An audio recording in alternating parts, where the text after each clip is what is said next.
परतत्वे सदा लीनो रामकृष्णज्ञया यो धर्मस्थापनरतो वीरेशं तन्नमाम्यहम्।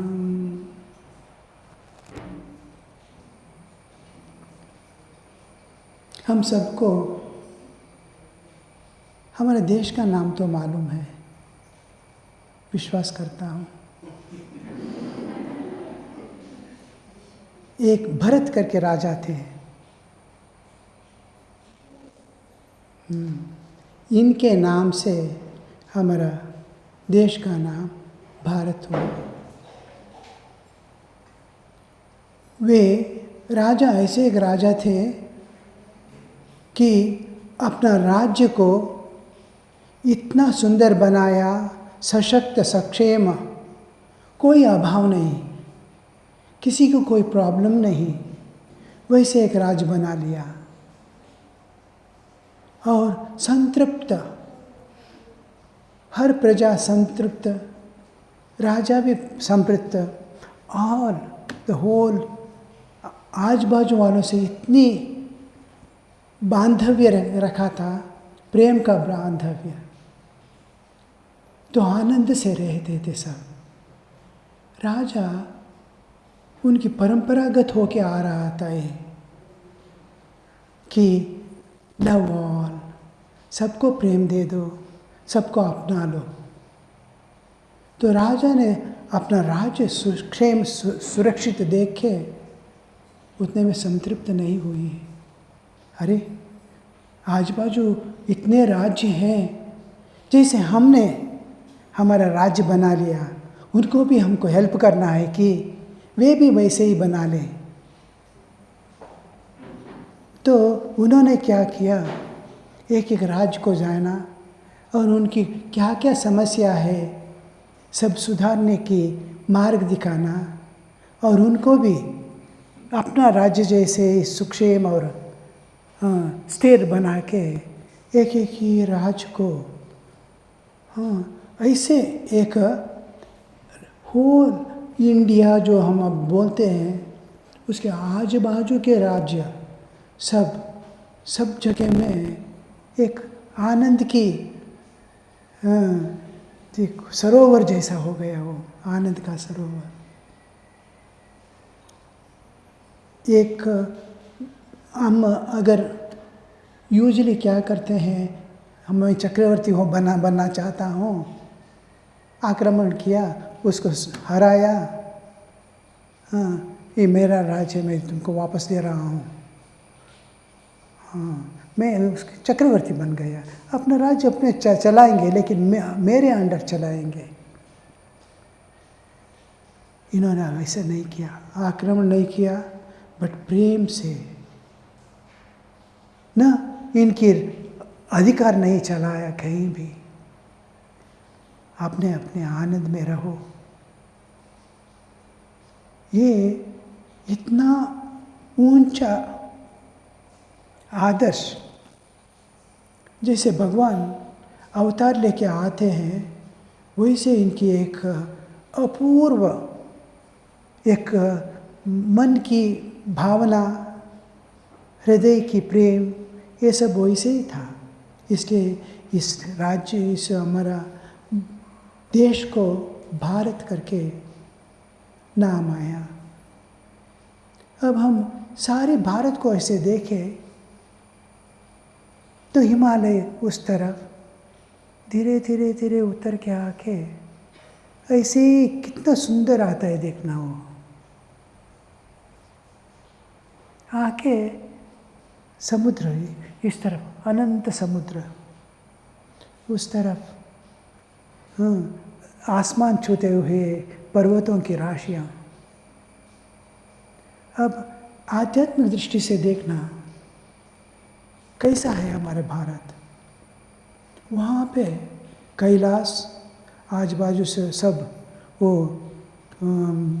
हिम से ढका हुआ पर्वतों की राशि, जैसे शिवजी बैठे हैं और सब ऋषि मुनियाँ ध्यान में बैठे हैं, एक भी हिलता नहीं, झूलता नहीं। आप कभी हिमालयस में गए तो एक बार उससे दृष्टि लगाना कि हर जगह में जैसे गंभीर ध्यान में चले गए हैं। एक एक पर्वत भी वो शिव रूप में बैठे जैसे। सबसे ऊंचा वो कैलाश पर्वत, ये देवता क्षेत्र है।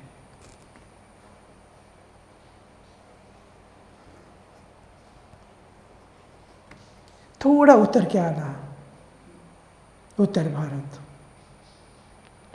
वहाँ पे अवतार के क्षेत्र। हाँ, जितने भी अवतार हुए वो उत्तर भारत के। और थोड़े नीचे उतर के आना, महाराष्ट्र, मध्य प्रदेश, संतों की। और भी नीचे उतर के आना, दक्षिण भारत, आचार्यों की।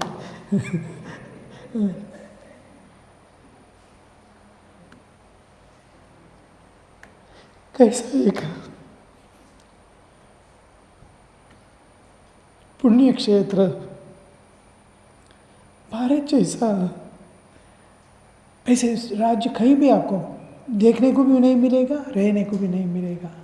उसके बाद देखना एक एक की भी, जितने राजा लोग या आके यहाँ गए, उनकी त्याग सामर्थ्य सब देखना। कैसे उन्होंने लोगों को प्रेम दिया और कैसे वो धर्म को रक्षण करते करते करते आए। हाँ, ये सब देखा तो आध्यात्मिक परंपरा कहाँ से उतर के आई। मैं जब चूर्णा फॉरेस्ट में था,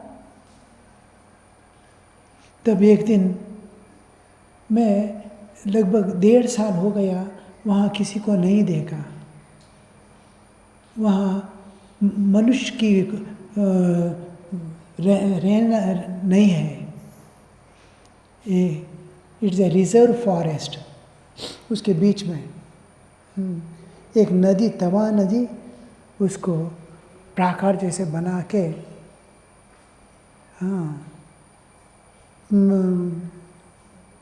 वो उसको पार करके नहीं जा सकते। वो गर्मी के दिनों में 3 किलोमीटर उसकी चौड़ाई नदी की, आपने सब देखा है।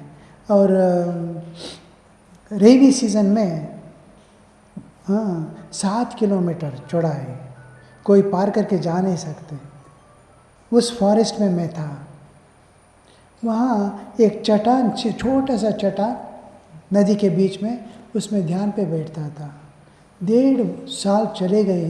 ये फॉरेस्टर 3 महीने 4 महीने में एक फॉरेस्टर आके मुझे जो खाना चाहिए फोवे दे के चले जाते थे। और किसी आदमी का मुंह नहीं देख पाते थे, ना थे कोई वहाँ पे। लेकिन यहाँ एक किसी की आदिवासी का एक कुटिया रहा, तो हमारा मंगलूर जितना दूर 40-50 किलोमीटर दूर में और एक रहता था। इसी 270 किलोमीटर्स एरिया, उसमें 5 आदिवासियों की ऐसे कुटीर थे। मैंने सुना था लेकिन किसी को देखा नहीं था। एक दिन पे ध्यान पे बैठा हूँ, आवाज़ सुना दिया। वहाँ आवाज़ सुना दिया तो कोई जानवर आ रहा है। लेकिन हम एक साथ प्रेम से रहते थे, किसी जानवर ने हानि नहीं की। शेर हो, तेंदुआ हो, किसी एक जानवर ने, आमने सामने देखते थे। देखा तो मुझे समझ में नहीं आया कौन आ रहा है, क्या आ रहा है दूर से। हाँ, शरीर में कपड़े नहीं, सब जगह में बाल वैसे वैसे ही टांग रहे हैं, सिंह जैसे दिखता है। आ रहा है, हाथ में एक पेड़ काट के एक बनाया हुआ एक बाल्टी, और रस्सी, हमारे घास के बनाए हुए, हाथ से बनाए हुए रस्सी एक उसमें है। और आए, हाँ, मुझे वो आज मेरे अंतिम दिन खाएंगे और क्या करेंगे पता नहीं। तो आए, मैं पानी में दर करके आए और मुझे देखा, मैंने भी उसको देखा, प्रणाम किया। प्रणाम करने में थोड़ा विश्वास हुआ, ये हाथ मुझे से लगता है करके। उसके बाद हाँ अंदर गए, वो बोले मैं मधुमक्खी का छत्त तोड़ता हूँ, मुझे मधु चाहिए। मैं एक जगह में जा रहा हूँ चूर्णा गुंदी करके, वहाँ पे हज़ारों छत रहते हैं, बड़े बड़े छत, वहाँ जाता हूँ, आप आएंगे? मैंने कहा नहीं। पता नहीं कहाँ ले जाएंगे। उसके बाद वो बोले ये सब आपको फिर से जीवन में देखने को भी नहीं मिलेगा, चले तो चलो। मैंने हिंदी नहीं, एक भाषा बोलते हैं, हम हिंदी जानने वाले समझ ले सकते हैं, गोंड भाषा, गोंड ना। सो मैं हिम्मत करके उसके पीछे गया, चलो मैं भी आ जाता हूँ। मैं गाने गाते गाते गया, वो पीछे पीछे आते रहे, कितना आनंद था। चलते चलते चलते शाम हो गई। ये मैं लगभग 4 बजे शाम को हुआ था। हाँ, मैं जाता रहा तो एक पानी गिरने लगा। उसके पास एक कुल्हाड़ी जैसे कुल्हाड़ी है, उसमें पत्थर की ब्लेड है, आदिवासियों जैसे रखते थे। उसको लेके एक बांस, सूखा हुआ बांस काट लिया और एक काट लिया, और छोटे छोटे बांस लेके उसको फाड़ के और एक बांस की टुकड़ी टांग के 4 मिनट में एक छाता बना दिया। वो ये रहता है ना, सागौन की पत्ते इतने बड़े रहते, सागौन के पत्ते, 4 पत्ते डाल के एक छाता बना दिया 4 मिनट में। मुझे आश्चर्य हुआ, देखता रहा। हाँ, ऐसे गए अंदर, जाते रहे और एक जगह में रुक के कुछ पत्ते निकाल लिया। आपको वहाँ के वालों को मालूम रहता है, लेंडिया के पत्ते लेंडिया करके पेड़ है, उसकी पत्ते लगाए तो मच्छर गिच्छर कुछ भी, हनी भी, मधुमक्खी नहीं आती पास। वो उन्होंने मुझे यहाँ लगा, यहाँ लगा। मैंने डर गया, मैं क्या कर रहा है मुझे। वो बोले मधुमक्खी या कोई जीव जंतु आपके पास नहीं आएंगे, ये लगाया तो। मैं वैसे ऐसे आदिवासी जैसे मैं भी वो सब लगा के जा रहा था। एक चूड़ागुंदी आ गई, अब भी शाम हो के अंधकारा हो रहा है, तो उसने ऐसे ही देखा, इतना बड़ा एक पेड़, उसमें इतनी बड़ी छत लगी, वो छत तोड़ूंगा बोले। तब तक वो 2 बांस थे ना, दोनों जला लिया। वो जलाने की एक बेलपति का ये रहता है ना, फ्रूट, फल, वो फल को तोड़ के उसकी खाली करके उसको सुखा के उसको एक कांटा लगा के यहाँ टांग लेते हैं। उसमें सेमल का ये मिलता है ना, रुई, वो रुई भरी रहती है, और 2 पत्थर रहते हैं यहाँ पे। वो पत्थर निकालते हैं, उसमें वो कॉटन जो रहता है, रुई रख के फट, वो स्पार्क आता है ना, पत्थर, वो रुई पकड़ लेते, सूखे पत्ते लेके आगे आ जाते। हाँ, उनको कौन मैच बॉक्स देते हैं, लेकिन एक क्षण में मैंने ट्राई किया, 40 बार मारा तो एक स्पार्क भी नहीं आया। एक बार में वो स्पार्क निकालते हैं। तो वहाँ गए और मैंने इतना मोटा पेड़ कैसे पकड़ेगा सोच रहा था। बाजू में और एक पतला पेड़ है, उसमें जाता है वो। और वहाँ मुझे बिठा के बोले कि मैं ऊपर जाता हूँ, मैं रस्सी बांध लेता हूँ और ऊपर जाता हूँ, आपको एक काम करना है, वो रस्सी बकेट में बांध देना। मैं रस्सी नीचे लगाता हूँ, रस्सी को अभी उसने वो आगे लगी हुई वो बांस बांध लिया है। सो ऊपर जाके बांस वहाँ पे लगाता है। वो जाने के पहले वो पेड़ के नीचे बैठा, हाँ, थोड़ी आग जलाई और वो गम रहता है पेड़ का जो खुशबू देता है ना, हाँ, गोंद, वो क्या वो उसको गोंद को क्या बोलते हैं, लोबान, लोबान डाल दिया। मैं देख ही रहा, यहाँ से वहाँ से एक निकलता है, यहाँ वहाँ कुछ फूल ले आके रखा और प्रार्थना करने लगा। किसको? प्रकृति माँ को। मेरे पेट के लिए तोड़ रहा हूँ, मुझे क्षमा करना। किसने सिखाया? ये क्षमा मांग के अपराध करना। अपराध करके क्षमा मांगते हैं, क्षमा मांग के अपराध करना। अच्छा था। ऊपर चढ़ गया, वो लगाया, बाल्टी बांध ली, मैंने बांधी, वो ऊपर खींच लिया और वो छत को फर्स्ट आगे लगाएगा, वो मधुमक्खियाँ सब उड़ जाएंगे। उन्होंने बोला आप चुपचाप बैठिए, हाँ, कोई मक्खी आपके पास भी नहीं आएगी। वो पत्ते जब तक आपके पास है मक्खी नहीं आएगी। उसके बाद एक गाना गाया। ये गाना कैसा था? वो he is addressing the queen of the honeycomb. वो रानी रहती है ना, रानी जब तक है वो पूरी ये रहता है वहाँ पे मधुमक्खियाँ। वो रानी जब शिफ्ट होती है पूरी आर्मी उसके साथ चली जाती।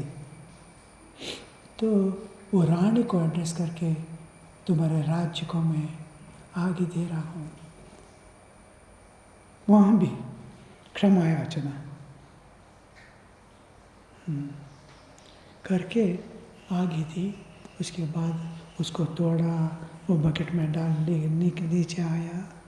लेकिन वो उनकी संस्कार देख कहाँ से आ रहा है? वो ये भगवान करके एक है, ये प्रकृति की एक माँ है, हम उसको सब देखभाल करती है।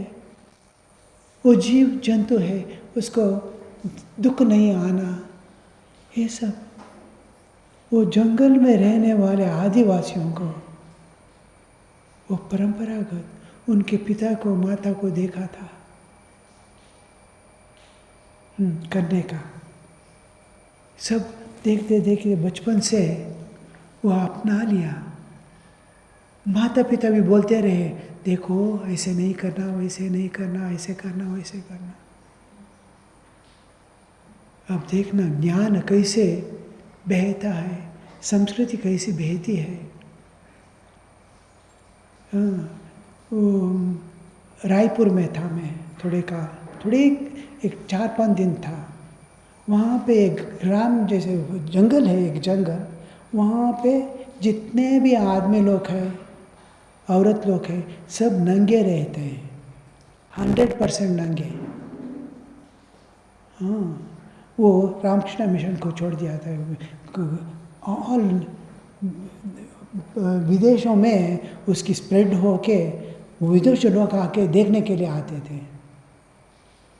तो उसको पुलिस ने, गवर्नमेंट ने उसको सील करके टू ट्रांसफॉर्म देम।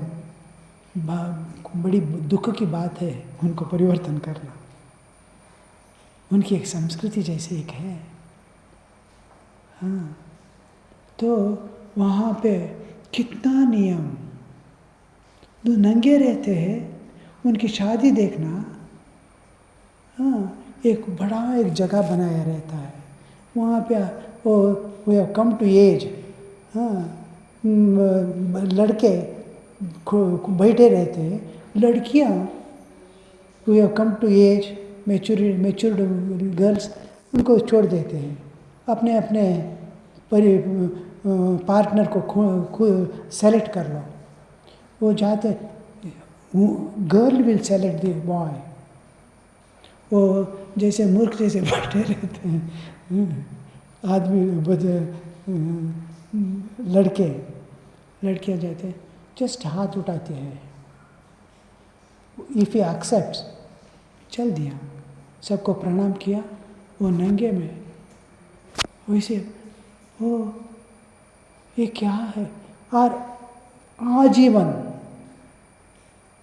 एक हो मेरा, मैं दो हूँ और किसी के ऊपर नज़र नहीं डालेंगे।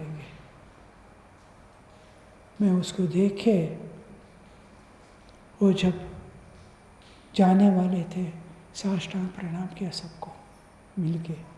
ये संस्कृति कहीं नहीं देखते। जानवर जैसे कपड़े पहन के जानवर जैसे रहते हैं, कपड़े के बिना वो देवता जैसे रहते हैं।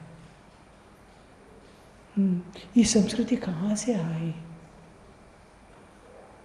उनके बुजुर्गों ने बनाई थी, वो फॉलो करते हैं। सो ऐसे कितने अनुभव बोलो,